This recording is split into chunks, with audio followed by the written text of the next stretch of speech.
Welcome to Good Morning Football, represented by Intuit QuickBooks Live in New York City, Monday, December 9th. So much good football, epic games, showdowns, high-scoring affairs, defensive bouts, all right here with Peter Schrager and Kyle Brandt. Nate Burleson with a new hairstyle. Hey, trimmed it down a little bit. Looks good. You're ready for the playoffs, Kyle. Playoff push. Playoff push. My name's Kay, and there are some awesome highlights from last night. Kyle? Los Angeles, let's go to the west coast of the United States, where we have the Seahawks and the Rams. We got fire, guys. We got a torch. You might remember the 1984 Olympics. Shout out to Mary Lou Retton. The torch still burning. And the Rams fans still burning. But look at the Seahawks. So Pete Carroll's back in the house. Robert Woods, you know how many touchdowns he has on the year? 1 now. That's his first touchdown. Gets that butt slap from Sean McVay, and God bless him, 14-3 now. Goff just dealing. That's Cooper Kupp. Peter, remember when you first told us about him coming out of Eastern Washington? Third-round pick. He's made good. Third quarter, so Goff is cruising. Are the Rams going to drop a blowout? It's 21-3. Goff just can't miss. Hold on a second. Not so fast, my friend.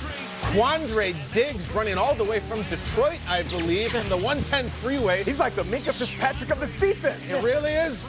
It's all coming up Minka, unless when it comes up Quandre. I guess the Lions had a quandary with him, and they answered, no, let's get him out of here. And they had No a diggity, pick no six. doubt. That's absolutely right. So cold in the D, though, Nate. On this sack, Al Michaels said, sooner or later, 99's going to get you. And he did. He got Russ. They got Russ 5 times last evening in a game that was just really one-sided. Now watch Todd Gurley. Todd Gurley says, 3, 2, 1, sit down. Sit down. That was Trey Flowers. Anybody ever offer you flowers, you just slam them on the ground like that's what it is? Get those dandelions up out of my face. Adams, autobiographical? Todd Gurley did not like it. Look at Russ and McVay, and you're going to get Pete Carroll. Okay, good. We'll see you next time. Maybe we'll see you in the playoffs. And the Seahawks lose. Guys, this was not close. It was never close. 28-12. Rams looking real sharp.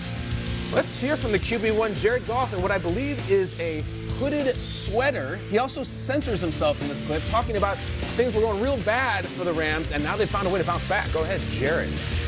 It's a sign of a good team. You know, when bad things happen and you're able to respond that way, I think it's inevitable that you're going to have to face some adversity. And by the way that we've shown we've responded to that, I mean, that's as bad as you can really get beat on Monday Night Football and at home. I mean, it's as bad as it gets, and we've come back from that and shown that we do have some fight to us and some I'm not going to say the bad word, some stuff in our neck.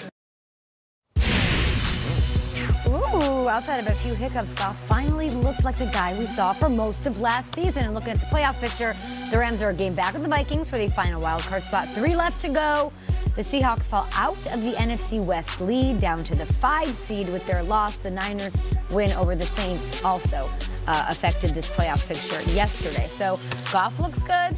His team looks dominant. Where has his team been all year, and what does it mean? It was like the Rams got their groove back. It started last week against the Cardinals, but last night was a national showcase, just 16 or 14 days removed from that Monday night disaster against the Ravens. And if you watch this game, it wasn't just the players. It looks like Sean McVay, the kid genius, was back too. The calling of the plays was all about jet sweeps to the wide receivers. This is Josh Reynolds. This here is obviously going to be Reynolds on this side. Then it was Robert Woods another time coming out of the backfield. This was the stuff we saw last year from the LA Rams. These big 8, 9, 10-yard chunk plays on offense coming from the wide receivers out of the running game. Even in a big third down play, like it was crucial third down time, they went and they threw a pass to Cooper Kupp, who then threw a pass to Higbee. It was incomplete, but it was a double pass in a big spot, and it felt like, all right, if we're going to go down, let's go down swinging. Let's go down our way. I love what I saw from the Rams. And, Kay, you looked at that playoff picture. If you do all the math, and I'm sure there's some quirky things that we could find out that this doesn't happen. If they win out and the Vikings lose a game, I believe the Rams would have the better conference record than the Vikings. The Rams would be the last wild card, not the Vikings. So if you're a Rams fan this morning, you got to beat the 49ers on that Saturday game. You got to win out, but you also need the Vikings to lose one of these. You might be the biggest Packers fans in the world right now. What's changed? All right, guys. I said this a couple weeks ago. Just hear me out. Okay.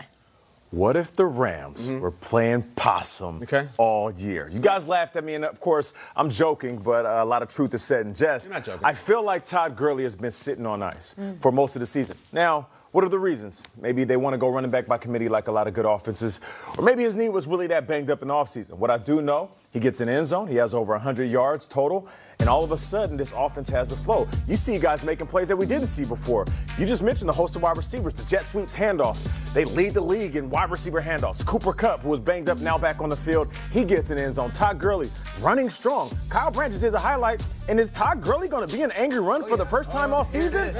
Yes. Here it is right here. So I feel like they're catching the rhythm at the right time, whether it was them getting punched in the mouth and tasting their own blood or saying, we're going to save our horses for the back end of the race. He's opening things up for that entire offense. Todd Gurley now has at least 20 carries in 3 of the last 4 games. It's volume. And this is more than the Seahawks. If I am the Saints, if I'm the Packers, if I'm the Cowboys, like, oh no, like I don't want the Rams back. Peter's right. It was very 2018. Like this was the Rams before a world where it was all, Baby Yodas and White Claws and all that. Like that 2018 Rams looked really good because I think there's like 3 teams in the league where like when they're clicking, like they are clicking. It's them and it's the Niners and maybe a couple others.